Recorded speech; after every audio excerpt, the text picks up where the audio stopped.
Well, I think this is where it starts, right? Introduce it? Sure. And everybody take their seat, please. That means everybody. You want to let Josh just quickly introduce it? This is 30 seconds.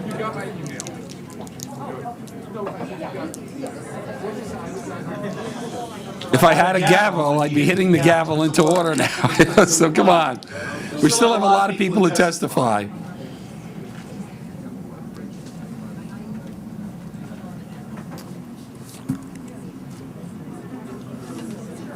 Thanks for your cooperation. Our next person to testify is probably somebody who doesn't need an introduction on this issue, and that is Josh Fox, who you all know did the documentary Gaslight. I knew I would say that wrong. Gasland. Other Gaslight is a great movie also. Gasland, which has been nominated for many awards and an Emmy, I think. Correct? Yeah. We certainly would not be at this stage if it wasn't for you. So I turn it over to you. Thank you so much, Senator Avella. I'm so appreciative of you doing this, bringing attention to the DEC's collusion with the gas industry. I think is one of the most important things that could happen. And of course, I am very, very honored to be here. I always appreciate the hearings where I can testify rather than be led away in handcuffs. So that's If that ever happens, we're probably going to go out together in handcuffs. It's nice to have a little bit of film screening also here. So I wanted to show an excerpt from The Sky is Pink, which is, I'm terming it an emergency short film to deal with the situation in New York State. As you know, Governor Cuomo has said he wants to have science, not emotion, guide his decision on hydrofracking. So I recently had been given a number of documents from the gas industry themselves, their own science that they conducted over a period of decades, which shows that they know very well that their wells are leaking and that they have catastrophic rates of well failure.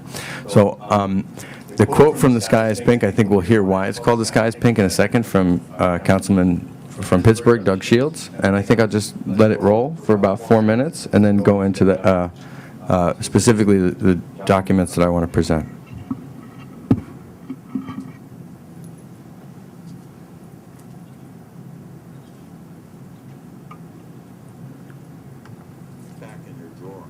That says otherwise. In the 50s, Hill and Knowlton, PR firm, designed the strategy to dispel that nasty little rumor that tobacco caused lung cancer. Misinformation and supporting bogus science that would call into doubt the legitimate science. The American Natural Gas Association hired Hill and Knowlton in 2009 as their PR firm. All of a sudden, ads were everywhere. They even bought my name on Google. Naomi Oreskes, author of the book Merchants of Doubt, traced disinformation campaigns from big tobacco all the way up to climate change. When I opened your book, I saw Hill and Knowlton is the author of this strategy for tobacco, and Hill and Knowlton was hired by the American Natural Gas Association. Oh, so there it is. So 60 years later, right, we have the same PR firm that actually invented. John Hill was the originator of this whole strategy. So there they are, still doing the same thing again 50, 60 years later. Wow. Wow. It's depressing, isn't it? If we say, oh yes, oil and gas come out of people's taps naturally, a lot of people just don't know. They think, oh really, is that true? Oh well, I've heard people say that in Santa Barbara the tap water smells bad, so maybe it's true. Okay, now we have a debate, right? An ordinary person who doesn't know what to think doesn't need to think that I'm right. They just need to think that there's a debate, because so long as there's a debate, then there's an argument for staving off regulation. Science that really shows that these claims that you're talking about are preposterous. I mean, how do we know that climate change is real? How do we know that tobacco kills people? How do we know that acid rain is caused by burning coal in power plants in the Midwest? How do we know that oil and gas doesn't normally come out of your tap? Well, the answer is we know through scientific studies and scientific understanding. It's just like the tobacco industry had memos in their drawers that said all along that they knew that nicotine was addictive and tobacco was harmful. The gas industry has memos in their drawers. We have some of them. Some of them, in fact, have been published. Others fell off the back of a truck, but here they are. And they'll show you how they've been trying to solve it for decades and how they have no way of completely fixing or preventing the problem. Number 1, from Southwestern Energy, the diagram clearly shows that the gas well has a cement barrier around the sides of it that prevents gas from lower layers migrating upwards into aquifers. This isn't a PowerPoint about drilling wells. This is a PowerPoint about how casings fail and allow gas and other substances to migrate into aquifers. It's one of their own documents about how cement fails. Number 2 comes from Schlumberger, oil field review, published in 2003, that showed that sustained casing pressure, i.e. casing failure, occurs at alarming rates. Their own documents showed that well casings failed in 6% of wells drilled immediately upon drilling, and that those well casings deteriorated over time, that over a 30-year period, 50% of well casings failed. Number 3, this report shows gas migration at astronomical rates in deviated or horizontal wells. Number 4, the surface casing, the casing around the groundwater, doesn't help the problem at all. Number 5, this report, leaked out of a gas industry conference from Archer, a well services company, shows enormous rates of leakage in the Gulf of Mexico and the North Sea, and high rates of what they call uncontrolled discharge. Recent Pennsylvania Department of Environmental Protection statistics back up Schlumberger's initial findings. Well leakage was between 6.2 and 7.2% for newly installed wells, gas migrating into aquifers. So does anybody want to guess how long a gas well has to last? Not to produce gas, but to do its other function of protecting the groundwater from underground sources of chemicals and gas that could migrate. I'll give you a hint. It begins with an F. Forever. These well casings and these gas wells have to last forever, or else they pose an immediate and constant risk to groundwater. So what about Mike Markham? Let's go a little bit further into that. Well, Thank you. So, if you haven't seen the whole thing, you can watch it. It's free. It's up online. It's on the internet. pinkskyny.com. I made this film because I wanted to draw attention to two aspects of this. Well, probably more than two, but chiefly two. One is that not only does the gas industry know full well that their wells are leaking, and that the phenomenon of flammable water or of chemicals in water can be traced back to, at least in some instances, right, their cement casing problem.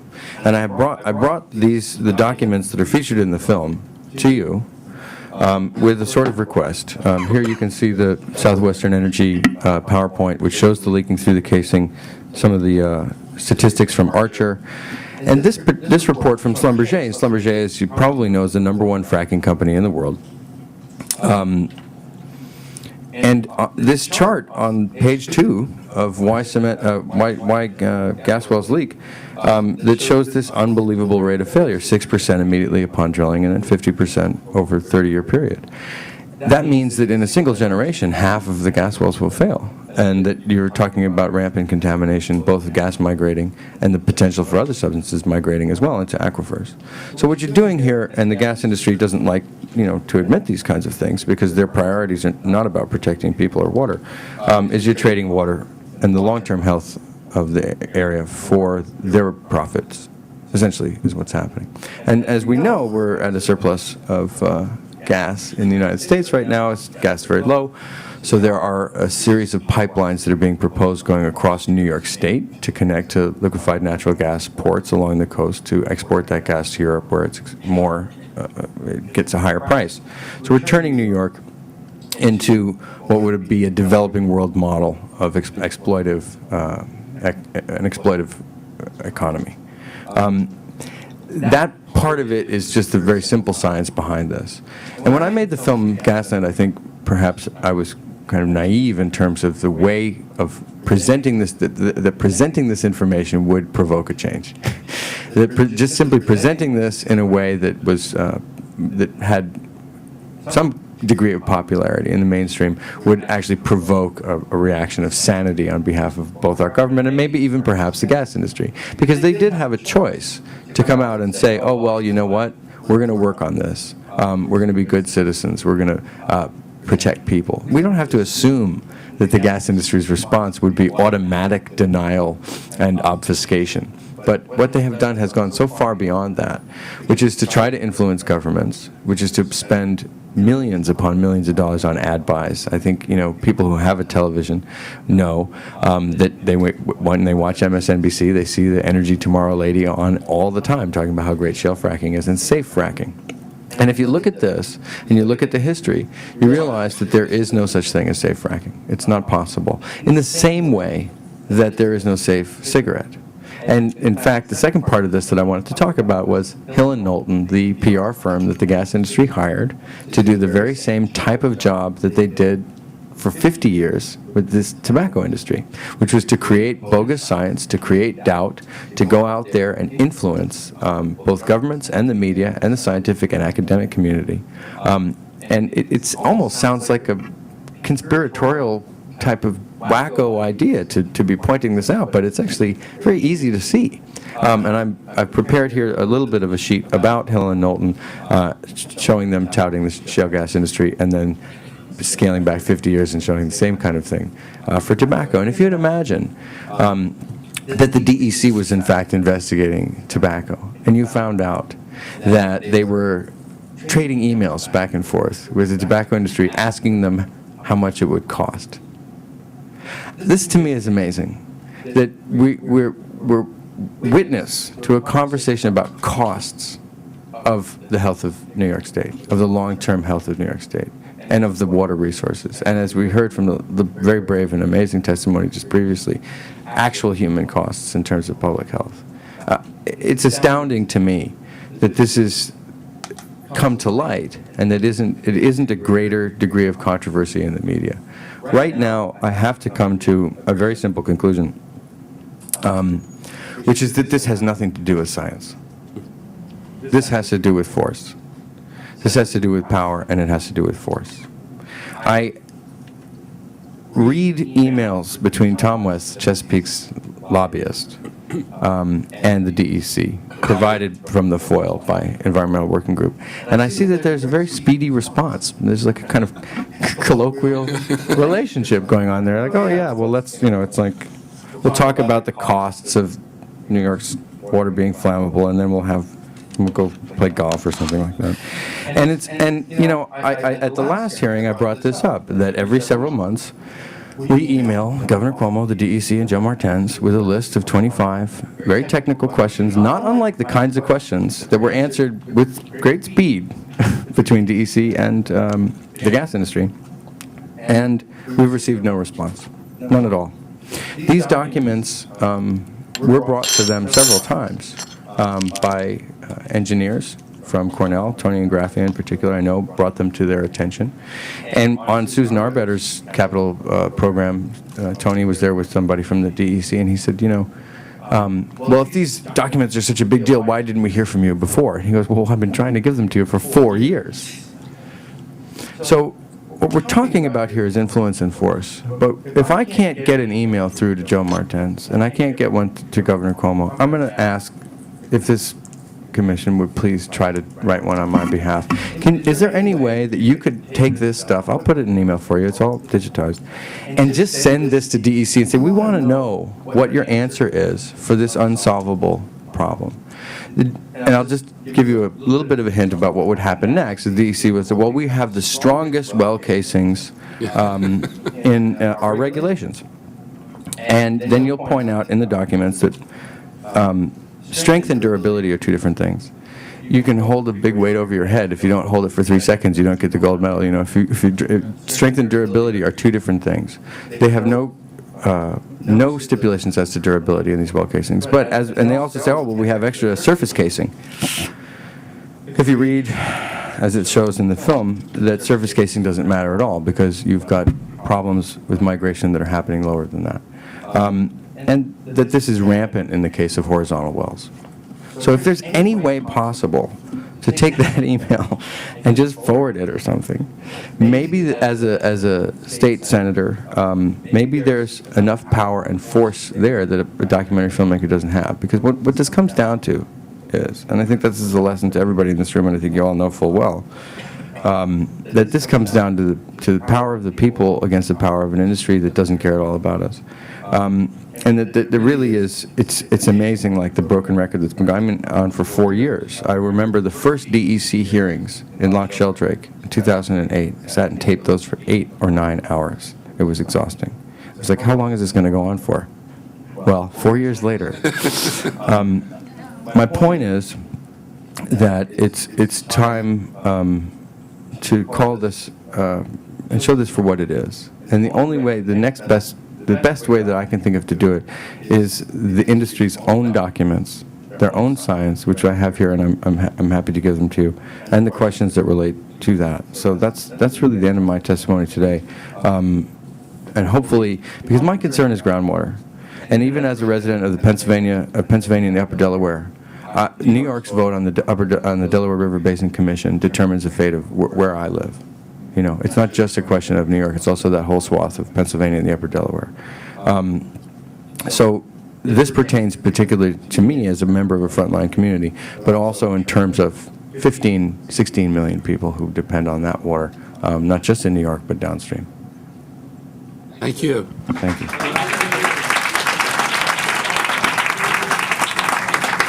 I was probably going to mention this at the end, but I think your testimony was very apropos.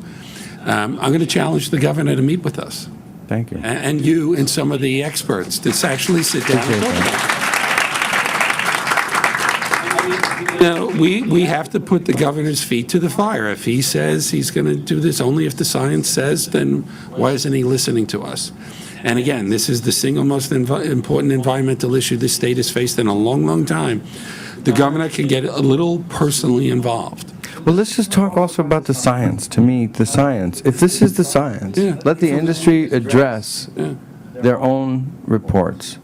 Let them, and you know, it's been brought up a number of times, a number of reports, and I'm waiting confirmation on this, but I'm understanding that Bradley Field, who is the head of the hydrofracking part of the DEC, is also a climate change denier and has signed climate change denial petitions. Yep, it's coming from here. It would be great also to write him a letter about that. So, well, why is it that Joe Martens, who is a person who has had a lot of credibility in the environmental community, has appointed a climate change denier as the head of the hydrofracking review?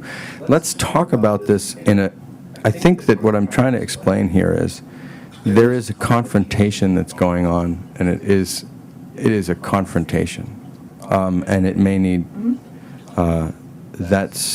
There needs to be a equal force pushing against the force that they're employing, even though they couch that force in advertisements and in other kinds of. It doesn't seem as forceful as it is, but that's really what's going on here, in my view. Thank you so much. Thank you, Senator.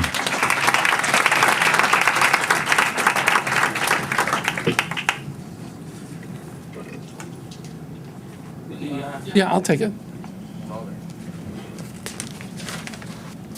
The next panel is Mary Ann Sullivan and Jeff Zimmerman.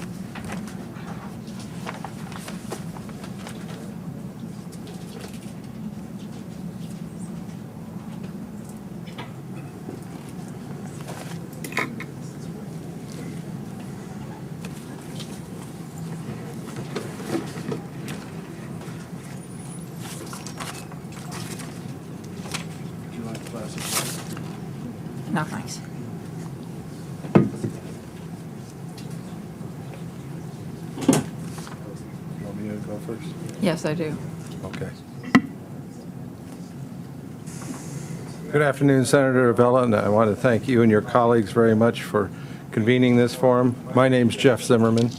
I'm environmental lawyer, counsel for Damascus Citizens for Sustainability, NYH2O, and Sane Energy Project. The issue I wanted to bring up today, Senator Perkins brought up earlier in the opening remarks, is not about the wastes from the process, the fracking itself, the failure of casings, et cetera, all of which are very, very important issues, as you've mentioned or stressed in these hearings. The issue I want to bring up today is about the product The result of all of this development is the natural gas. And the key issue that I want to focus attention on that DEC has not paid any attention to is radon in the natural gas. Now, radon is an inert, noble gas. It doesn't react with anything. It is produced only by the radioactive decay of thorium, radium, and uranium. It cannot be destroyed by burning. It will not chemically react with anything else. The only way you can get rid of it is for it to decay by radioactive decay. If that happens when it's inside your body, because the primary route of ingestion of radon gas is by inhalation, if that happens when it's inside your body, then you produce cancer. EPA estimates that 21,000 cancer deaths per year occur across the country from exposure to radon. Radon exposure is the leading cause of lung cancer among non-smokers. Now, the level of radon in all shale gas contains radon to one degree or another. The more organic material that's in the shale, it seems to be the greater concentration of uranium, thorium, and radium, which are the base materials that will produce the radon in the gas. The Marcellus Shale happens to be some of the highest organic content shale, the darkest shale, of any of the deposits in the United States. We have very, very few data points. Industry has not provided any information, and I stress this, any information about radioactivity levels in the gas to New York State DEC that we're aware of. It's certainly not in the public record. Nor have they provided that information to the consumers of the gas here in New York City. The New York City Council Environmental Protection Committee and Public Health Committee know nothing about this. And we've asked the Speaker of the City Council to support us in requesting joint hearings of the City Council Committee on Environmental Protection and the Committee on Public Health to start looking at this issue, because here's our analysis of it. And I'm not a health physicist, let me put that to rest, but as a physics major undergraduate, I began looking at uranium issues, and I've worked on uranium issues my entire 35-year legal career at one point or another in the process. The gas that currently is being consumed in New York City, in kitchens and apartments across the city, primarily comes from the Texas-Louisiana Gulf Coast, which is some of the lowest native radioactivity level gas that we'll find anywhere. When it leaves the wellhead in the Gulf Coast, the radioactivity level of radon is about 5 picocuries to maybe 10 picocuries per liter. Don't worry about the units, just worry about the numbers. It decays with a half-life of somewhat under 4 days, 3.83 days.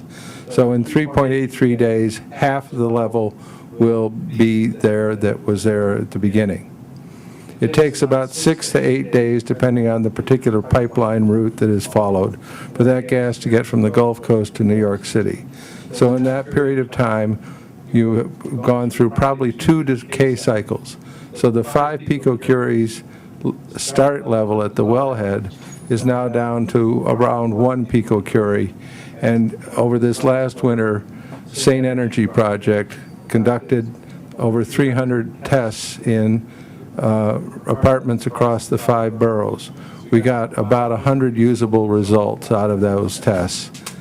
All but 85% of them were below the detection level for the method of detection used, which was 0.3 picocuries per liter.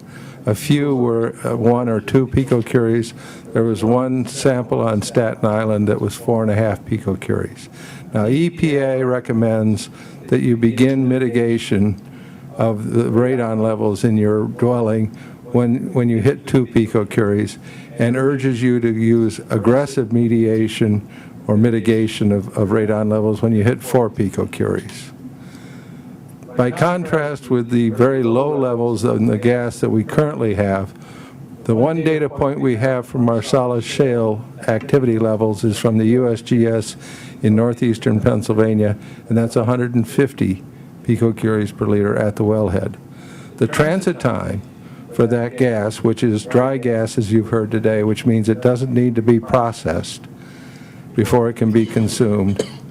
The transit time to New York City is on the order of 12 to 15 hours, not days, hours.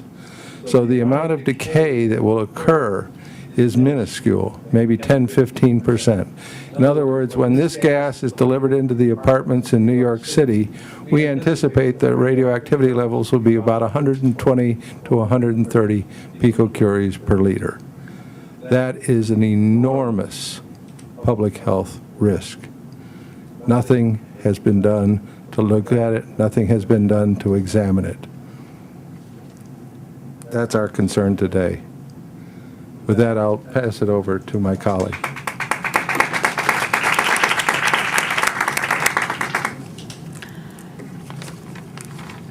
Wow. What a piece of information. I am Marianne Sullivan. I'm a member of the Committee on Energy, Agriculture, and the Environment for the League of Women Voters of New York State. Beth Rado is the head of that committee. She's testified it earlier today. And I wanted to read what we wrote, the League of Women Voters of New York State, to Joe Martins, as you know who he is, at New York State Department of Environmental Conservation. And it has to do with the uranium primarily, but let us begin with the beginning. I want to reiterate that on June 27, 2012, the Times Union reported that emails obtained under the Freedom of Information Act by the Environmental Working Group revealed that the Council for DEC provided to counsel to the oil and gas industry the exclusive opportunity to preview and comment on regulations for hydraulic fracturing before they were released to the public.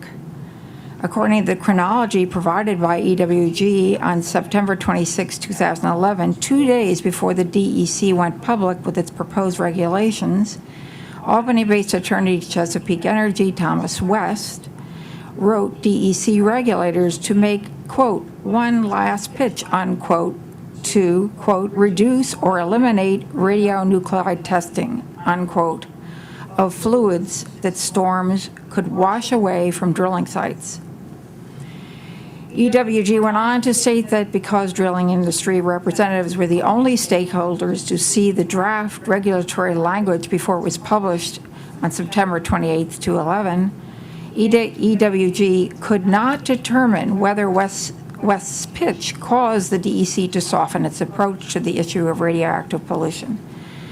While the September 28th version of the Stormwater General Permit requires testing for radioactive contaminants, it does not propose penalties for drilling companies whose runoff shows radioactivity at a level of concern for public health, or even specify what level the DEC considers unsafe.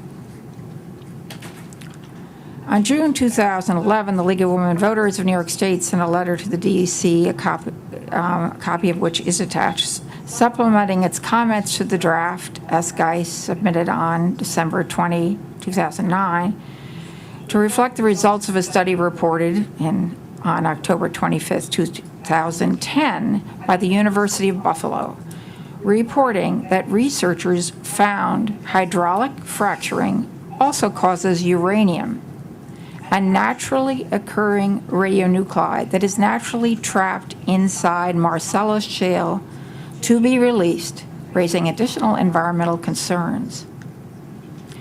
According to Assistant Professor Tracy Bank, this research revealed that Marcellus Shale naturally traps metals such as uranium at higher levels than usually found naturally, but lower than man-made contamination levels. Bank and her colleagues addressed the question of whether drilling and pumping millions of gallons of water into the underground rocks would force the uranium into the soluble base and mobilize it. They had further investigated whether uranium would show up in groundwater. Bank and her colleagues found that uranium and the hydrocarbons, or the natural gas, are in the same physical space.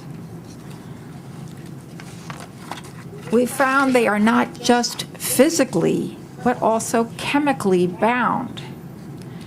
This article also notes that when millions of gallons of water used in hydraulic fracturing come back to the surface, it could contain uranium contaminants, potentially polluting streams and other ecosystems and generating hazardous waste. Bank went on to state, even though at these levels uranium is not a radioactive risk, it is still a toxic, deadly metal.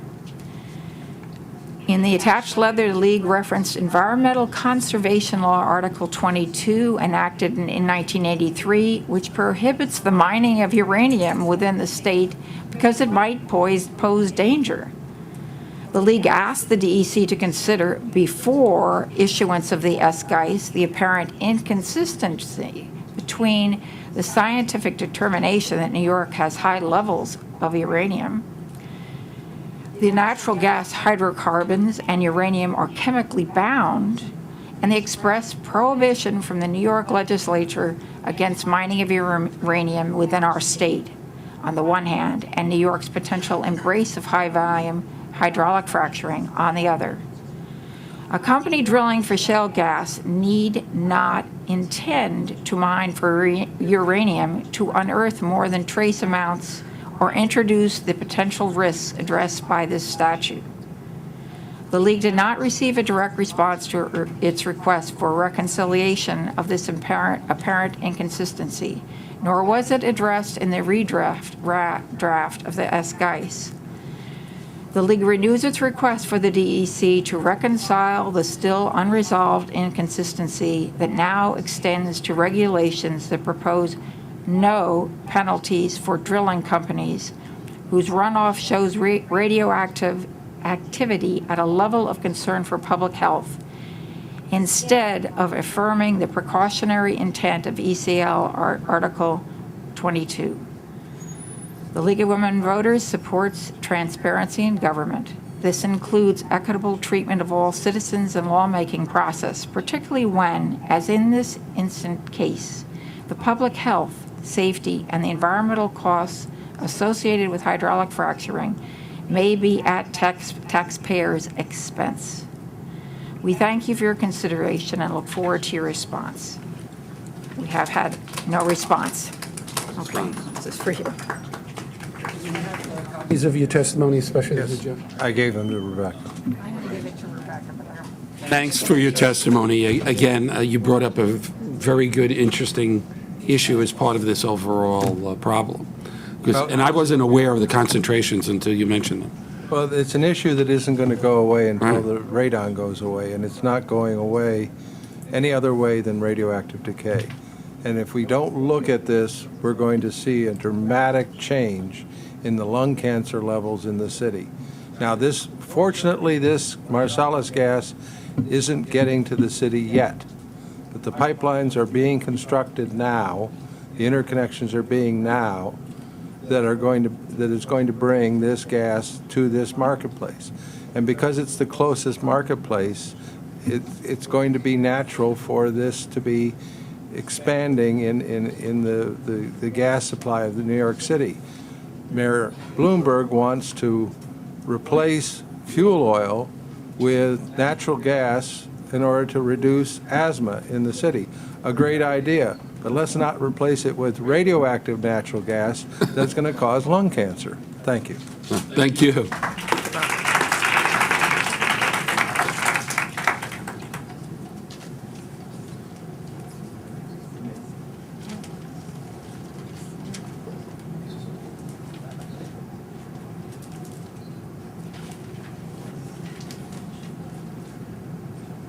Next panel will be Bruce Ferguson, Kathy Nolan, and Ellen Weininger.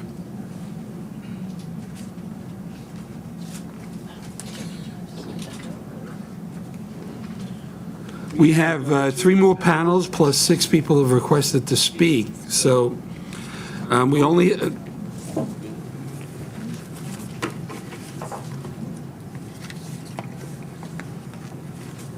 Wow. We had till 3 o'clock, and I didn't even realize it was 1:45 now. So we're going to try and move ahead quickly so that we can hear from everybody. Yeah.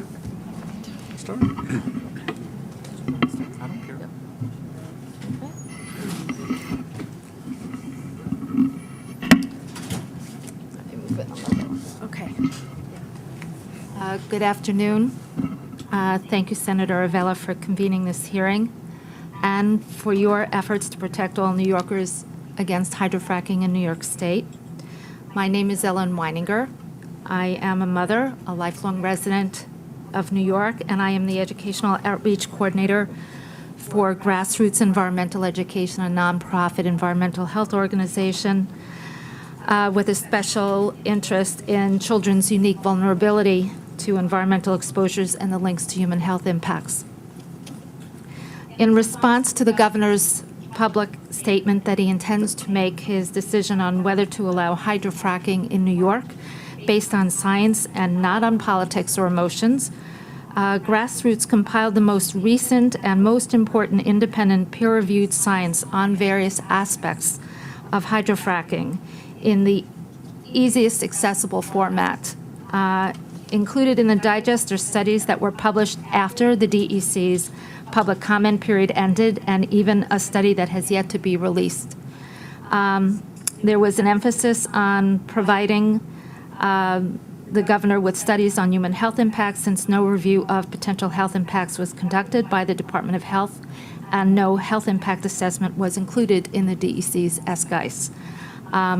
The digest was presented to the governor this past Monday on behalf of a small delegation of medical doctors and scientists who have requested a meeting.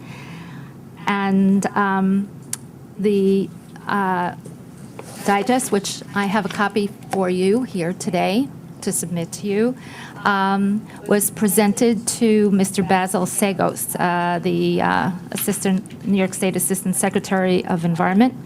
And he took a meeting of a few minutes with our executive director and associate director and agreed to a meeting, a 1-hour meeting in the next week or so with several people from the administration, to include the delegation of medical experts and scientists who agreed to sign on to this.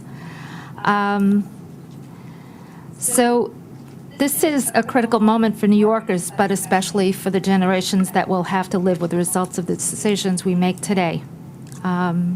Children are uniquely vulnerable, and we heard earlier from Elaine Hill how critical that issue is. They have no voice, they do not vote, and they rely on adults to protect them. History should not record in any halls of state government those in power were silent in the face of this single most serious public health threat confronting New York, and failed to heed the warnings and pleas from physicians and scientists to protect all of the residents of this state. It's interesting because late last night I received a notice from the New York State DEC that they issued an air quality health advisory for central New York. And that advisory indicated that the health advisory is in place due to elevated levels of ozone, according to the National Weather Service. The affected counties include Broome, Shenango, Cortland, Tioga, Chemung, Tompkins, Cayuga, Seneca, Steuben, and Schuyler. The health advisory, this is going on to quote them, the health advisory means active children and adults and people with breathing problems like asthma should avoid strenuous outdoor activity. Ground level ozone is produced mainly by vehicle and industrial exhaust and is not to be confused with beneficial atmospheric ozone. Hot weather and intense sunlight react with ground level ozone, leading to breathing difficulties outdoors, according to this DEC advisory. So why are they not making the connection?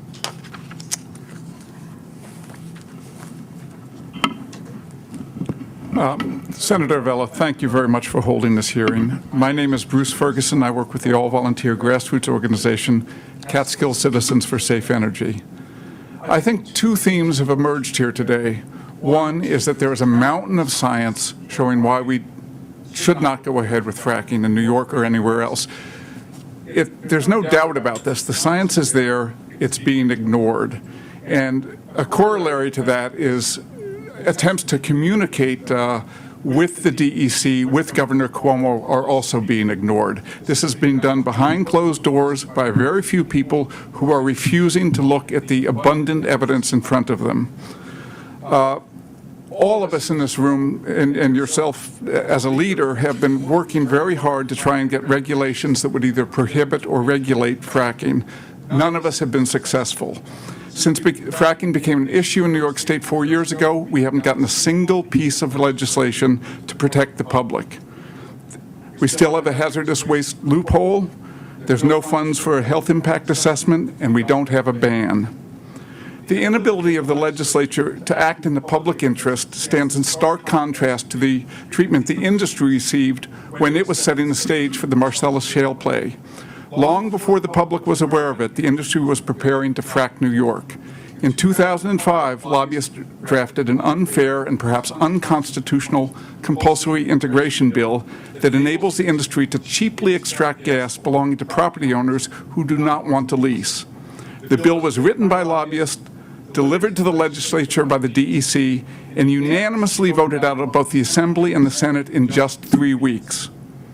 What does it say about our democracy that industry lobbyists can write a law and get it passed in 3 weeks, but 4 years of urgent appeals by tens of thousands of New Yorkers haven't produced a single piece of legislation? Something's wrong here. There's plenty of blame to go around. Certainly Governor Cuomo, with all his power and popularity, could have ordered a health impact assessment. He could have signaled to his friends on the Republican side in the Senate, who he just benefited with a redistricting plan that suited their purposes. I don't think he wants a Democratic majority in the Senate, frankly. Well, you know better than I do. But I think he likes having the balance split where he's the only man in power. He said he doesn't care he doesn't want the legislature involved in fracking. He made that clear in statements last week. I want to consider the role of one of his henchmen and the Division of Mineral Resources and its director, Bradley Field.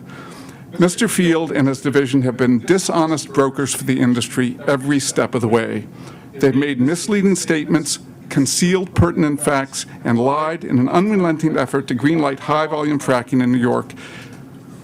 I first encountered Mr. Field in 2008 when I went to Albany to lobby against the well spacing bill that allows the industry to easily amass the large production units necessary for high-volume horizontal fracking.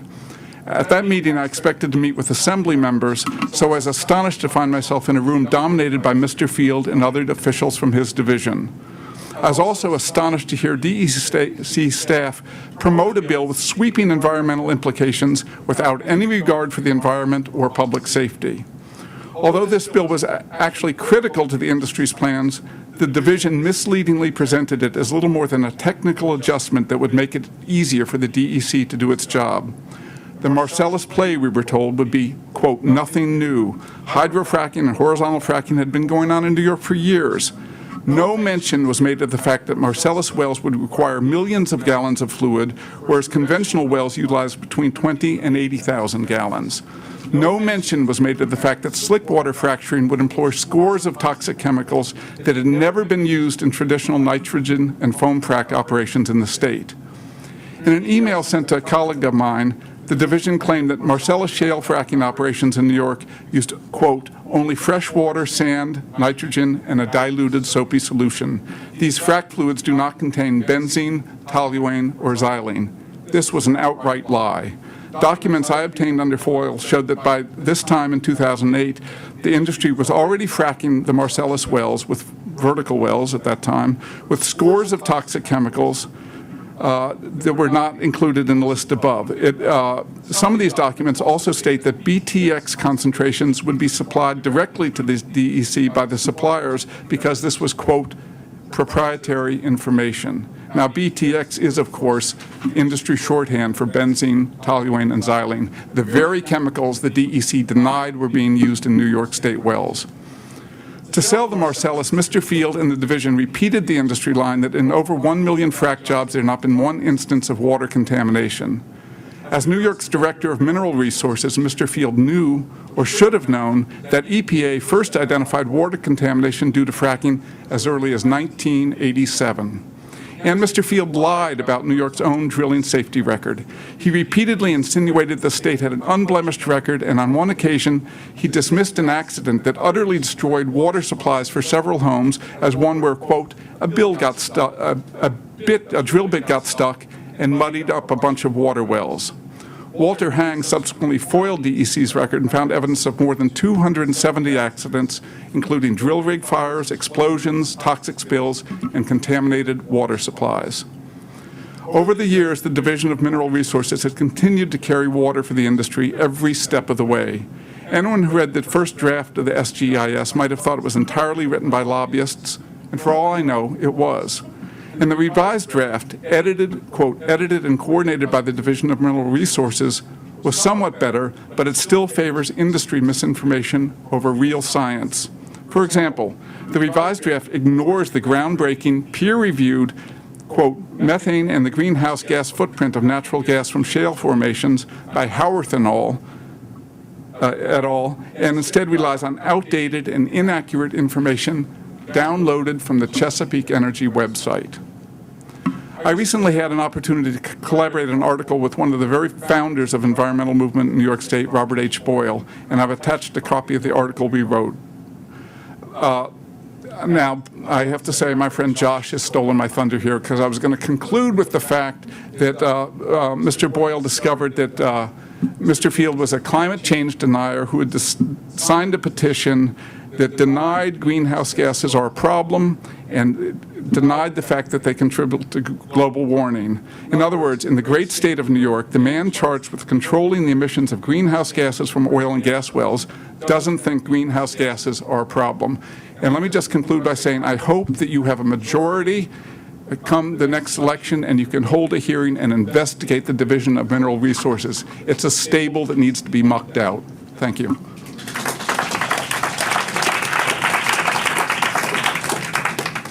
Thank you. My name's Kathleen Nolan. I'm a board-certified pediatrician. I completed my MD at Yale Medical School along with an MSL, a Master's of Studies in Law, from Yale Law School. I completed my residency in pediatrics at the University of California, San Francisco, and then completed a Robert Wood Johnson General Academic Pediatric Development Fellowship, again at Yale. As part of my fellowship work, I focused on epidemiology, statistics, and research design. I work as an independent bioethicist and have published numerous articles in peer-reviewed publications and have served as a reviewer and editor for scientific and bioethical publications.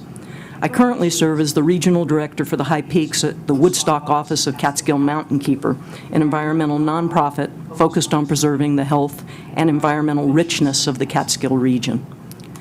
I appreciate the invitation to come here today because the efforts that I and others in the scientific community trying to bring forward this information has not been successful, especially with the Department of Health and with the DEC. I want to address a question. Can horizontal drilling, high-volume hydraulic fracturing, or fracking, be done safely in New York? When I first came to Catskill Mountain Keeper, I believed that the answer to that question might be yes, at least in certain geographic and geological areas.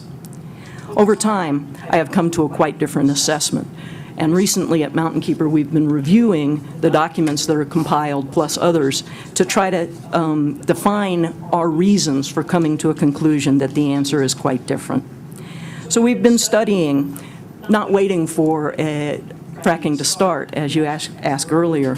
Instead, we've been studying the processes involved in hydrofracking, the chemicals commonly used and their toxicological profiles, the waste and byproducts of fracking and what is necessary to handle such waste properly, the geology of the Marcellus and other methane-rich shale formations in New York State, and a growing body of evidence of adverse health impacts experienced by plants, animals, and humans in areas where drilling activities are already taking place around the country. And actually in areas where drilling waste is being handled even when drilling activities are not taking place. I now believe that drilling cannot be done safely in New York, and I think that conducting a credible independent health impacts assessment is one of the most sensible ways for the public and others with decision-making responsibility to come together and carefully evaluate the question of safety before deciding what drilling activities will take place, if any at all. So I appreciate your bill on that very much. Preventing exposure to toxic materials is a hallmark of occupational and environmental health. The question about drilling safety can therefore be condensed into a question about the gas industry's ability to contain its toxic chemicals, toxic byproducts, and waste products, and its toxic processes. That the chemicals the industry commonly uses are toxic should be beyond dispute, as many have extremely well-known carcinogenic, mutagenic, neurological, pulmonary, dermatologic, and other harmful and sometimes lethal effects. Fracking's byproducts and waste products are even more dangerous, as silica, radiation, and heavy metals are added to the mix, in addition to the methane gas itself and smog-inducing compounds that are generally released at drilling sites, along pipelines and via transport of natural gas. Can these compounds be contained or somehow neutralized? I can find no credible indication that they can, even with the best of available regulations and enforcement. At every stage of the fracking process, pathways for contamination open up, and the primary response from the gas industry to date has been to seek exemption from responsibility before contamination occurs and its resulting illnesses appear. Existing and proposed regulations in New York do not adequately address the following predictable health consequences of horizontal drilling that a thorough and fair health impacts analysis could confirm and begin to quantify and address. First, silicosis, skin and eye irritations, asthma, and cardiopulmonary diseases, possibly accompanied by serious cognitive impairments, especially in children and in the elderly, will result from airborne contaminants and air pollution related to site preparation, truck traffic, and compressor stations, and all will increase as the intensity of drilling operations increase. 2. Vehicular accidents and accidents with heavy equipment will injure and kill workers and other drivers, as well as release toxins into the environment, potentially ruining both adjacent land and waterways. 3. Well casings will fail, 6% immediately, and eventually all, and will rarely be detected as having failed, creating pathways for contamination of superficial aquifers and an explosive hazard at well pads and nearby homes. 4. Wastewater and other drilling waste will be released either intentionally under so-called beneficial use permits that allow application of fracking fluids on roadways and fields, or through permits for wastewater handling that authorize release of fracking waste into streams and rivers following inadequate treatment, or unintentionally through leaks, spills, and leaching from containment ponds and landfills. 5. Carcinogenic and mutagenic contaminants from deep sites will migrate through natural and induced faults and fractures and via failed wellbore sealant materials, slowly in most cases, into near and distant superficial aquifers and waterways, leading to birth defects, diseases, and death, both immediately and with delayed onset, in plants, microbes, and animals, as well as in humans. 6. Natural and drilling-related earthquake activities will further exacerbate the difficulty of containing the harmful effects of the drilling activities. 7. Use of radiation-rich methane will generate increases in lead poisoning and lung cancer, and methane-induced climate change will cause additional illness, injury, and death. 8. Communities will be industrialized, resulting in a range of related illnesses and social and psychological disturbances. And 9, many of the adverse health impacts caused by drilling will be either distant from drilling sites or delayed in onset, or both, making them difficult to diagnose, difficult to quantify, and difficult to prove to be etiologically related to drilling activities, especially in individual cases. So if the gas industry is unwilling or unable to contain its contaminants, what recourse do citizens have in order to protect themselves and their children? Most of those slated to be exposed to these contaminants live in residential or agriculturally zoned areas, chosen as good places to raise crops and bring up children, and often visited by people from around the globe as attractive destinations for travel and recreation. Very rarely will highly industrialized activities of drilling actually take place in areas zoned as commercial or industrial. The targeting of the Marcellus, Utica, and other shale formations for gas development in New York State comes long after the settling of these areas and the subsequent growth of farms, small towns, and large urban centers. If left unprotected, the only recourse for children and families when drilling activities come into such areas is therefore to move out, if moving is possible. Are mitigations available? If so, these would be identified in a carefully conducted health impacts assessment. Unfortunately, the available literature and the documented experience of fracking in other countries and other states suggests to me that some elements of the horizontal drilling process carry with them risks that are unavoidable, at least with currently available technology. If this is the case and the inherent and potential life-threatening dangers of fracking can be known in advance of these activities taking place in New York State, I believe we have a moral imperative to conduct the studies and analysis that will allow us to avoid those dangers, even if that means avoiding the activities altogether. So I again offer you my thanks. I thank all the other presenters as well. And I'd like to comment in relation to Ms. Hill's work that we have also had reported to us at Catskill Mountain Keeper incident reports of birth defects.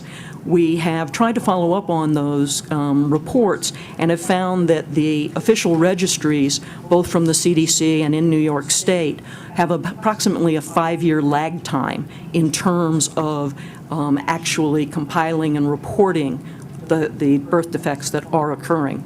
So in addition to everything else that I've reported here, there would be that lag time if we don't change how we're screening and reporting these health findings.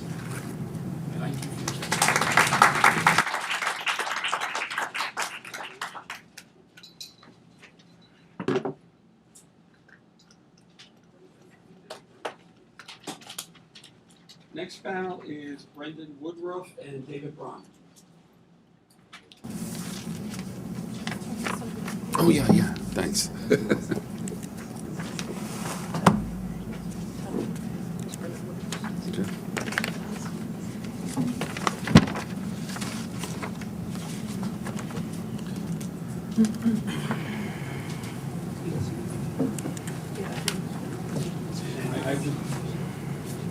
I would just remind everybody we have 2 more panels plus 6 individuals, and we have to finish by 3. Great, let's do it.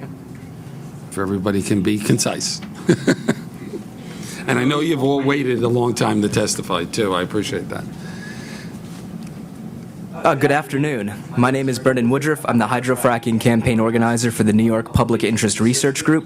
NYPIRG is New York State's largest nonpartisan, student-directed research and advocacy organization with an emphasis on environmental preservation, consumer protection, government accountability, transparency in government, and social justice. Our primary focus in nearly 40 years of work has been to ensure that there is an open process to promote the integrity of policymaking and decisions so that New Yorkers can have confidence in their government. One of the most pressing issues facing New Yorkers today is the prospect of having high-volume horizontal hydrofracturing, better known as fracking, in the state. We believe this controversial natural gas extraction method proposed for the Marcellus Shale and other low-permeable gas reservoirs carries a potentially huge public health and environmental price tag that should not be ignored by the state. Since the last time I testified before the Senate Democratic Conference in April about our concerns with this drilling method, the following have taken place. A Chesapeake Energy well near Douglas, Wyoming had a blowout and methane leak that led to the evacuation of 67 people. A 30-foot geyser of water and methane shot out of the ground near multiple fracking well pads in Tioga County, Pennsylvania. Drilling muds and lubricants leaked into a creek in Fayette County, Pennsylvania. 4,700 gallons of hydrochloric acid spilled at a fracking site in Leroy Township in Bradford County, Pennsylvania. This is the same town where a Chesapeake Energy well suffered a blowout in April of 2011. And most recently, an explosion took place at a well site in Bolivar, Ohio on Monday that led to the death of one. You can see the pattern here. These incidents serve as a reminder that fracking is an inherently dirty, unsafe industrial process. As we know, the Department of Environmental Conservation is in the process of updating its 1992 gas drilling regulations, and has received an unprecedented 66,000 comments on the revised draft Supplemental Generic Environmental Impact Statement. However, we believe that this document put forth by DEC did not protect New York's health and environment. It did not fulfill the executive order requirements, which called for further environmental review. While we would think the serious flaws of the SGICE itself should be enough to conclude that it should be withdrawn, we were astounded to learn of the recent revelation of emails that demonstrate that DEC gave unequal access to the gas industry while in the process of creating this document. This leads us to lose confidence in the agency's ability to independently and competently review and mitigate all of the negative impacts of fracking as is required by SECRA. We believe it is incumbent upon government to act in an open, fair, and impartial manner when deciding public policy, which is why the unequal access that was granted to the oil and gas industry is especially alarming. While it is not surprising that regulators would have sidebar conversations with a broad spectrum of interested parties, it is highly disconcerting that draft regulations reportedly were shared with and possibly influenced by industry lobbyists when no similar opportunity was provided to members of the general public or environmental preservation, public health, or healthcare professionals. Therefore, in consideration of the aforementioned, we believe the DEC should rescind the revised draft SGICE and not allow fracking to go forward in New York State. Thank you for providing me the opportunity to testify before you today.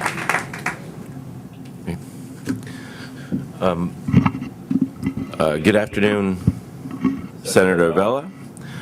Thank you so much for holding this forum.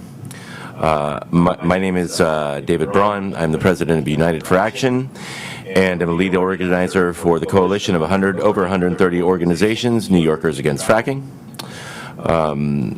Thank you very much for hosting this forum, exploring the collusion between the DEC and the gas industry.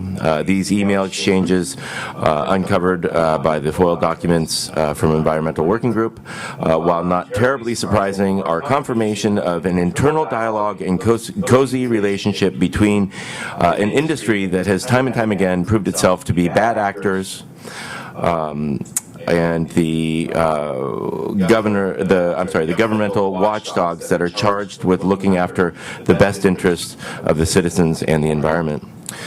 Contrary to the claims of Governor Cuomo of letting the science lead the decision to permit fracking, we have time and time again heard experts such as the ones who have testified here today and are represented in the letter referenced by Dr. Steingraber to Governor Cuomo, which is signed by 269 scientists, doctors, and other medical professionals,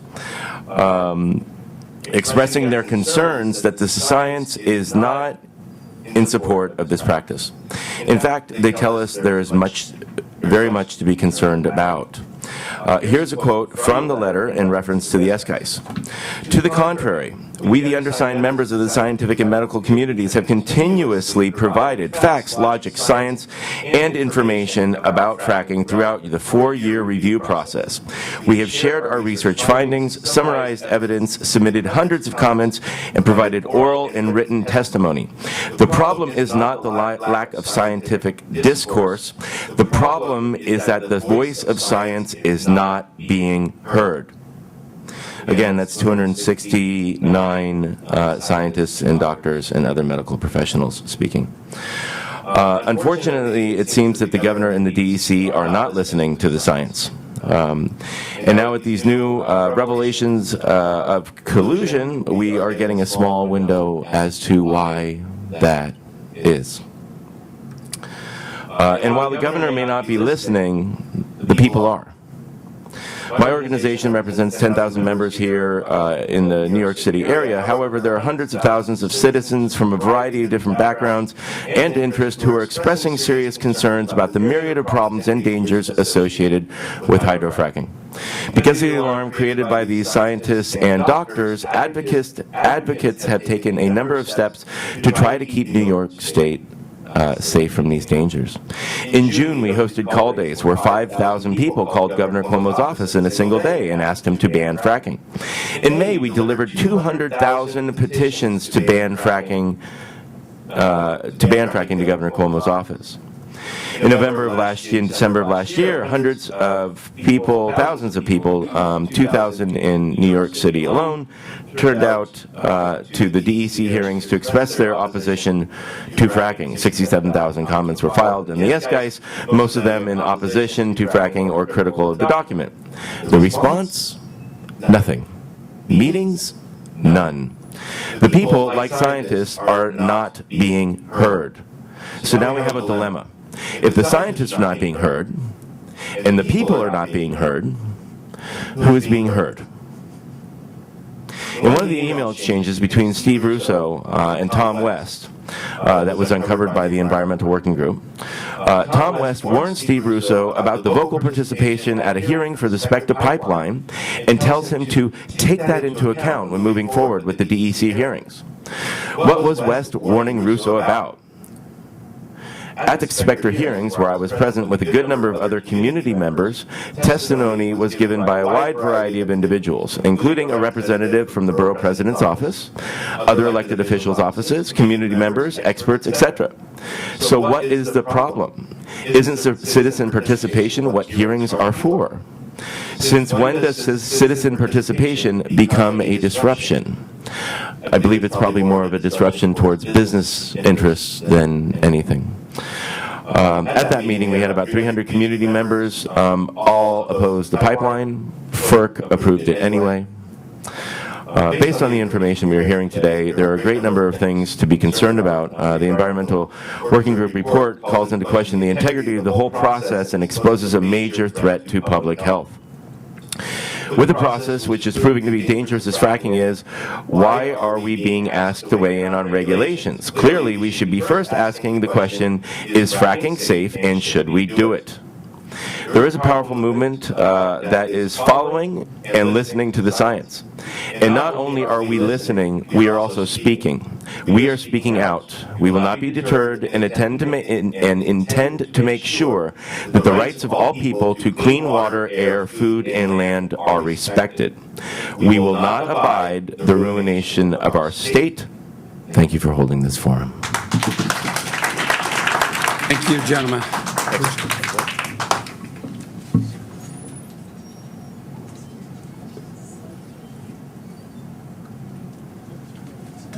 Next panel is Julia Wash and John Armstrong. Frac Action. Just gonna be me. It's going to be you. Is this the last panel? Okay. But no, then we have to vote. Yeah, I didn't see that. Good, thanks. After John speaks, we'll then have the 6 people who signed up from the public. Great. Thank you, Senator Vella and the Senate Democratic Committee for holding this important forum and for the opportunity to testify today. My name is John Armstrong. I am speaking on behalf of Frac Action. We applaud your leadership on this issue and the strong stand that you're taking to protect New Yorkers from the dangerous practices of fracking. I want to go through and tie together some of what we've heard today and where things precariously stand right now in New York. I'll start with where things stand. Residents from the tip of Long Island to Niagara Falls have been very nervous since a plan was floated in the New York Times on June 13th that indicated Governor Cuomo's administration was considering moving forward with fracking soon. The plan indicated an intention to frack primarily in 5 counties in the southern tier. That notion, however, is nothing but a cynical ploy to open the entire state to drilling. Those 5 counties would simply be 5 doorways to frack the rest of the state, including the Utica Shale, which lies underneath the majority of New York. There is little, if any, legal justification for limiting drilling to 5 counties, and the plan floated to do so is likely nothing more than an attempt to limit what is an enormous and growing movement of New Yorkers across the state who are opposed to fracking. We are not fooled. If fracking is allowed anywhere, it will happen wherever there is shale, and the impacts, whether it's contaminated water, toxic air pollution, precipitous drops in property values, economic losses, radon in New York City, or a host of other catastrophic impacts, will be felt by all New Yorkers. Following when that plan came out, a scandal around fracking has come to light. A number of recent revelations, as we've heard many of today, derail the legitimacy of DEC's study of fracking and draft regulations. First, the Environmental Working Group revealed outrageous collusion between the DEC and the gas industry in writing and influencing the draft SGICE and regulations. The gas industry enjoyed exclusive early access to draft fracking regulations and a cozy relationship with top DEC officials. From the emails alone, we can see the result of this. The gas industry weakened regulations and influenced the review. And that's just from the emails, which, as Tom West, chief lobbyist for the gas industry, said, and I quote, "The gas industry was very careful what we put in emails." That would in part explain what we know is true, which is that the gas industry had frequent phone calls and meetings with top DEC officials. All of this raises some serious questions, such as how many regulations were weakened because the gas industry objected to them? What science, studies, and entire issues of concern were left out of the study and review of fracking? The DEC defends their collusion with the gas industry by saying that it was to ensure regulations are not overly burdensome. Is the public health and safety of New Yorkers a burden to the DEC? Is following the best science, some of which we've heard about today, a burden to the DEC? On the point of public health, we learned on June 29th in an article from Gannett News reporter John Campbell that the DEC has suppressed public health information about fracking from the governor's Hydrofracking Advisory Panel as well as the public.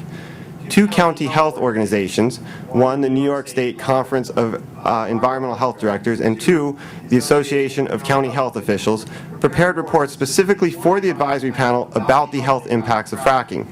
These reports raised significant concerns about the health impacts of fracking and called for an independent, expert-based study of health impacts. The day before the advisory panel was supposed to meet and review these reports, the meeting was abruptly canceled. The DEC cannot get its story straight why the meeting was canceled, and in the same light, the DEC has never given those reports to the panel members or the public. They've been kept secret. We recently learned that Brad Field, the director of DEC's Division of Mineral Resources, which is the lead agency writing the SGICE and fracking regulations, dismisses global warming and the impacts of carbon dioxide, methane, and other greenhouse gases.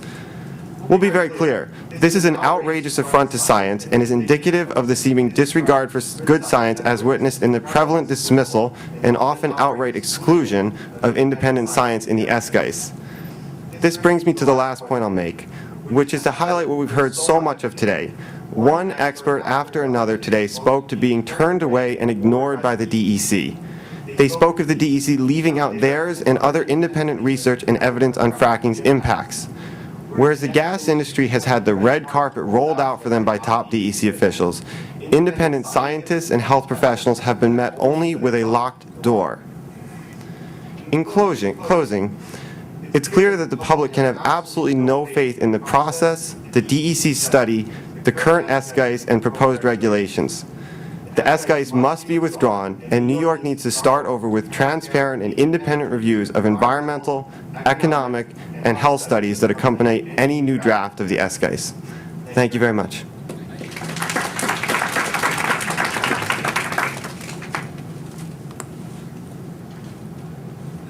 Next three individuals, Catherine Skopik, am I pronouncing it right? Very good, thank you.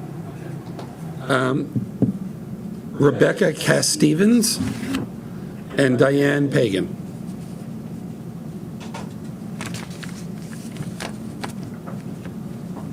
Thank you, Senator Avella. Prefacing, I would like to say that in the interest of sustainability, efficiency, and comfort, the AC has been extremely high in this room and could be turned down a few notches, in my humble opinion. My name is Catherine Skopik, and I'm chair of the Environmental Task Force of the Congregation of St. Saviour within the Cathedral Church of St. John the Divine and one of the founding members of Renew New York.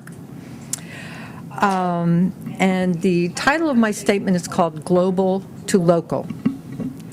Rio Plus 20, the 20th anniversary of the first Earth Summit 1992, took place last month, June, in Rio de Janeiro. This UN global conference with the theme, The Future We Want, emphasized the green economy in the context of sustainable development and poverty eradication. With over 40,000 attendees, more than 100 heads of state, 1,000+ formal activities including side events, learning seminars, dialogue days, roundtables, exhibitions, displays, and the plenaries, one could not help learn a bit about what is going on in the world regarding the state of the planet. Planet Under Pressure, a global scientific conference held in London this past March, amongst other things, identified 9 planetary boundaries. 3 of these are either near or at the tipping point. That's 1, climate change, 2, biodiversity, and 3, the nitrogen cycle. We know our planet is in trouble. Bill McKibben and James Hansen have identified 350 parts per million CO2 as a number we have to get back down to from our present 394 parts per million to prevent further worsening of the global warming. Maud Barlow, in her book, Blue Covenant, and I recommend this book to everyone, identifies the water crisis as significant as global warming and in full force in many sections of the world and looming large for all countries in the near future as the planet is running out of accessible, clean water. 3 major causes of this are 1, pollution of surface water, 2, the over-extraction and pollution of groundwater, and 3, the diversion of natural water systems through dams and pipes. As we have increasingly less and less accessible clean water, the clean water we do have becomes more and more precious. To frack each well in the horizontal natural gas hydraulic fracturing process, thousands of gallons of water are needed. And not just 1, but hundreds of well pads are in the offing that would utilize hundreds of thousands of gallons of fresh water. To these thousands of gallons of water, as we've heard today, and as most people here know, sand and hundreds of chemicals are added, most of these carcinogenic. As the shale formations deep below the surface of the earth where the gas is located naturally contain radon, as we've also heard today, the frack water that returns to the surface of the earth not only retains all those chemicals, but is now also radioactive. None of these chemicals or radioactivity can be removed by any treatment system or technology. Where will this toxic frack wastewater be placed? It has been known to be dumped in rivers, placed in holding pits, some of which have overflooded into surrounding agricultural land during storms, used to wet down dirt roads in rural areas, and some has disappeared. Where? It is not known. The industry does not always disclose such information, nor is it tracked by any agency. And by the way, I encourage you and third the motion to go ahead with that meeting with Governor Cuomo and Josh and all the experts who were here today, because I think it's essential, and I applaud you for making that suggestion. And another issue that hasn't been brought up today is that although it doesn't last as long, unburned methane escaping into the atmosphere is anywhere between 25 and 73 times more greenhouse gas producing than a CO2. Scientific empirical evidence from states where fracking has been done shows the health impacts of this process to be disastrous, also as we've heard today, causing immune disruptor diseases, lung disease, cancers, and more. And we've also heard evidence of the over 250 physicians in the state who have called for an impact study before any decision is made. A seismic study has been called for, as drilling is known to cause earthquakes. An economic impact study for all regions of the state has been called for. And instead of these studies being conducted to protect our people, plants, animals, water, land, air, and ecosystems, the DEC apparently has co-opted the process and joined with the gas industry, as we've also heard. So not only Could we lose our clean water, land, air, and health? We are losing our democracy. I and the people I represent call for this corrupted process to be proclaimed null and void, and for an independent process to be instituted immediately. As an individual and citizen, I call for a return to our democracy. To the people belongs the decision. Thank you. I'll be very brief. My name's Rebecca Cass-Stevens. I'm a retired accountant. I used to practice here in New York City. I live in Binghamton, which is in Broome County, one of the 5 southern tier counties, and I will cut right to it. I am aware that certainly, well, Governor Cuomo said that if some towns or villages say that they are frack friendly, then they would be considered for this idea that he has. And Binghamton has voted to not allow it in Binghamton city limits. Okay, Colesville is to the east of us. A woman I know in Colesville said that she was appalled to find out the next day that a town meeting had been held and that there was a vote taken and they voted to allow to be fracking friendly in Colesville, and nobody knew it was happening except a very few people. Also, it was rather late in the evening. It was not on the agenda. So that's not, if you hear that there are towns or villages that are friendly to fracking, I would be very skeptical. Certainly in Colesville's case, it is just not true. Well, I'm glad you mentioned that, because when I was, as I mentioned at the beginning of the hearing, I was upstate yesterday, and there was a local paper saying that the Afton City Council voted to support it. And yet I was talking to people from there, and they were like, they didn't know about it either. No, So it may very well be that the powers to be are now going to try and push some last-minute votes in these 5 counties to try and justify. No, not to let know Yeah. that it's happening. Excuse Right. me for interrupting. Yeah. I'm glad you mentioned that. Thank you. Hi, and thanks a lot for holding this. It's really it's setting a good example for the governor. My name is Diane Pagan. I am a social worker I'm from New York City, and I've done social work with very low-income people in New York City, but I also had the opportunity to live in Delaware County last year and be a social services caseworker in Delaware County. And the perspective that I want to bring to all this is that I noticed something in my time at Delaware County working with poor children, which is basically that despite the poverty, and there is, I would say, a good 19,000 residents out of the 45,000 in Delaware County are either very close to the poverty line or way below it. I would say that there are certain things that poor children have in rural upstate New York that makes it possible for them to meet some kind of standard where their basic needs are met and they can thrive despite a lot of hardship. One of the things that they have is astounding, pristine natural environments to play in. Even the very poor, that I went to visit as a caseworker, had beautiful places to play. They have the capacity to grow their own food because there's beautiful, pristine land around them, as poor as they may be, and they also have pristine water.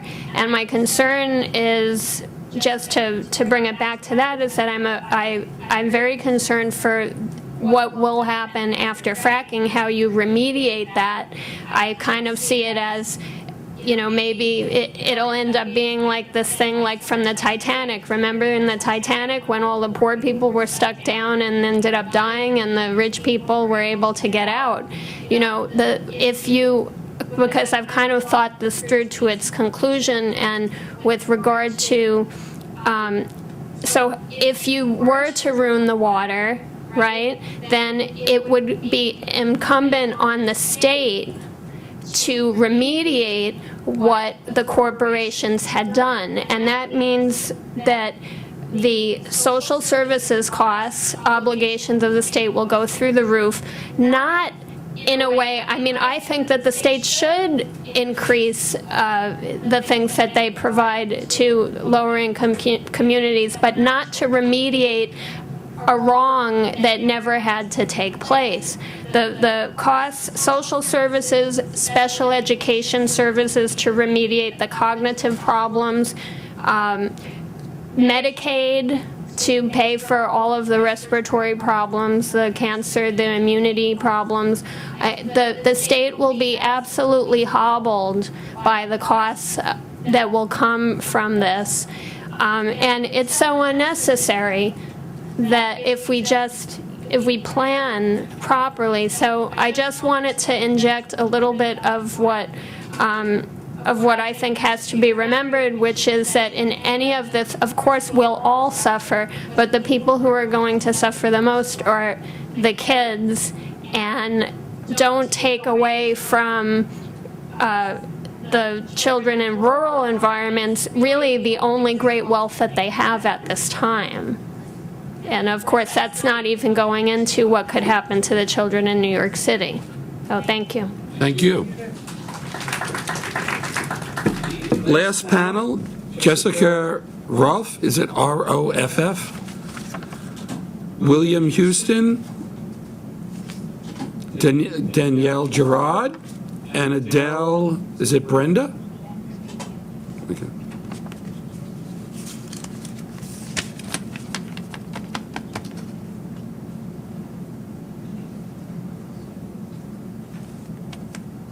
Might as well start. Probably don't even need this. Hi, my name is Jessica Roff. You've never seen me before, I know. I volunteer with United for Action, Food and Water Watch, New Yorkers Against Fracking, the Brooklyn Food Coalition. I'm a fourth-generation Brooklynite and grew up my summers in the Catskills. I actually don't have a whole lot I'm going to add because clearly we've covered quite a lot of material already today. But thank you for this opportunity. Anyway, obviously, the DEC collusion with the gas industry is an enormous problem. I'm horrified. I'm sadly not surprised. That is a bigger concern to me that I'm not surprised. I'll come back to that in a minute. And it's just particularly disturbing given what Al Appleton was saying in the Frackonomics event that we held, where he talked about how, this is an industry that has proven time and time again and been rewarded time and time again that their methodology is lying, cheating, stealing, cutting corners, and doing whatever they can to increase their bottom line at the cost of everyone and everything that, gets in their way. And so it's particularly disturbing that this is the industry that's weighing in on not only just any possibility of our future, but the possibility of regulating themselves when they're proving that that is an impossibility. Clearly, we need a really comprehensive health assessment, health impact, which clearly the SGICE doesn't have. Time and time again, as we've heard from far more knowledgeable and trained people than I, that this is there are health issues that come up over and over again. I was at the big action in Ohio a few weeks back and, met all of these people who have drilling going on in their backyards and have waste coming from all the other counties and states. And for a long time when I've been testifying, I've been talking sort of almost as a punchline, like, can you believe the only plan they have is to ship our waste to Ohio? And it was a real reality check for me at that time to talk to the people who have these wells going in their backyards and who are sicker and sicker by the day and having more and more problems, and are now chaining themselves to well pad areas. And there's, things are really heating up in Ohio. And, and a lot of people are still looking to New York to be some form of shining beacon, which I can't lose hope that we're going to be, but it's really, really disturbing the path that we're taking. I won't. But I do feel like we are heading backwards. As I'm listening to the types of health issues being raised over and over again, the song from Sweet Honey in the Rock keeps coming into my mind about, we bring more than a paycheck to our loved ones and families. We bring asbestosis, silicosis, brown lung, black lung disease, the radiation that hits the children before they even get conceived. And it's just, that song, I heard that song when I was like 10. I'm 41 years old now. I'm tired of these issues, you know? We should be moving forward instead of moving backwards. And we're moving backwards, you know, not only in pushing forward, you know, an allegedly alternative fuel, but that clearly creates all of the same problems as all of the fuels that we're trying to get off of. But in democracy, obviously, because we're allowing, you know, corporations to take our voices away. The people are losing their voice in this government. And we're not going to stop yelling and we're not going to stop talking until we're heard. But it's so frustrating that it's like, you know, I mean, they say insanity is doing the same thing over and over again and trying to get a different result. And it, you know, clearly there's a, you know, a bit of insanity in all of us because we are doing that and we will keep doing it. But the idea of moving forward with a plan that is essentially sending us back to the days of Jim Crow, where we have a separate protection in the expectation that that's okay to treat different people differently. I mean, if you look at our history and the history of the world, clearly that is not productive. So, you know, I just think that we need to, you know, move out of this. Clearly, we can do a health impact assessment regardless of if it's started here or not, because we have plenty of other cases. And the whole point of any kind of like environmental impact assessment is to do it before the problems are actually in your front yard. You would think. So I think we need to, you know, take back our democracy and our food and our land and our air and get this thing resolved. So.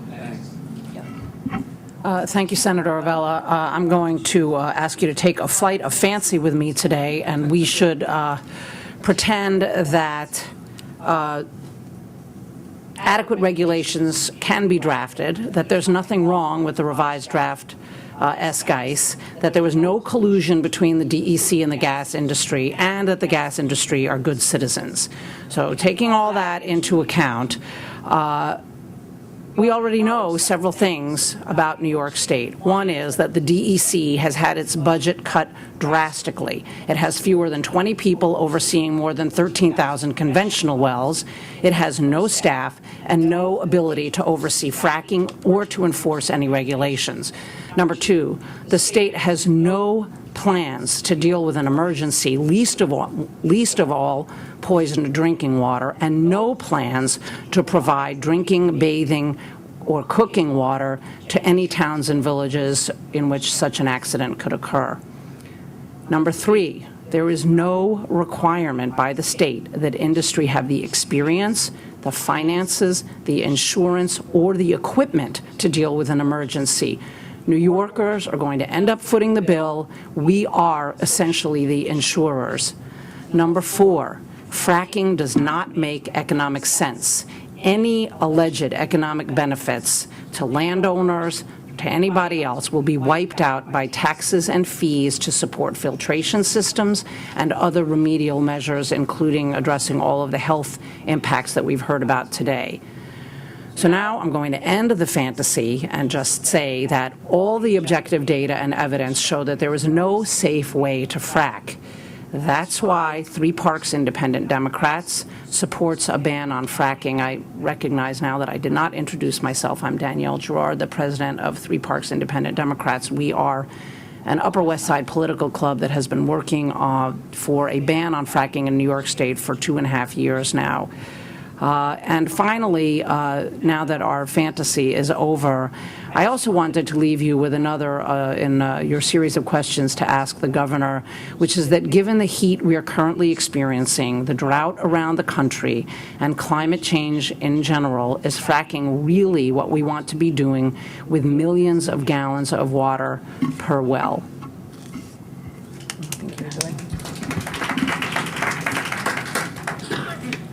Good afternoon, Senator Avella and the staff, and I thank you for holding this important hearing. And I think this fracking is really a slap in the face of nature, and that's just what it is. The fracking also, I wonder if it causes trauma. Does it cause trauma that could affect even the nuclear plant that we have upstate? Sure. So this is another issue that I think we should address. I would wish that the nuclear plant wasn't there, but since it is, I know, but I'm saying that since it is there, is this fracking, you know, the pounding, is it going to have any negative effect on that? I mean, we're going to have enough problems with the fracking and with our water, and once the water has been contaminated, you can't go back. So these are the issues that I am addressing, and I am part of that chopped liver brigade, and I'm also a member of the Gray Panthers. Thank you. Thank you.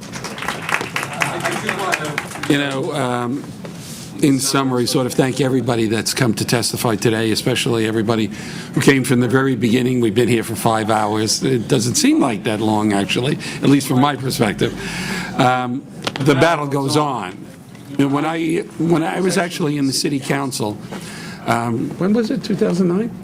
2009, when I introduced a resolution urging the state legislature to ban hydrofracking. I had no idea that it would take my election to the state senate to introduce the legislation in Albany. I have seen the development of a huge grassroots effort all over this state in the past few years.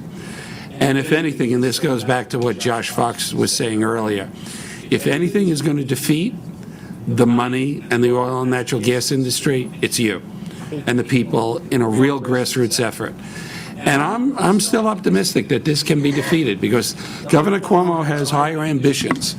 And I've said publicly, if the governor allows hydrofracking in this state, he owns it. And then when that first contamination situation occurs, and we all know they will, those presidential ambitions are going to take, are going to go bye-bye. So what we have to do is make sure that the governor finally understands that when we go to the voting booth, this is an issue that we are going to vote on one way or the other. Thank you all for coming. Thank you. I didn't know you were from there.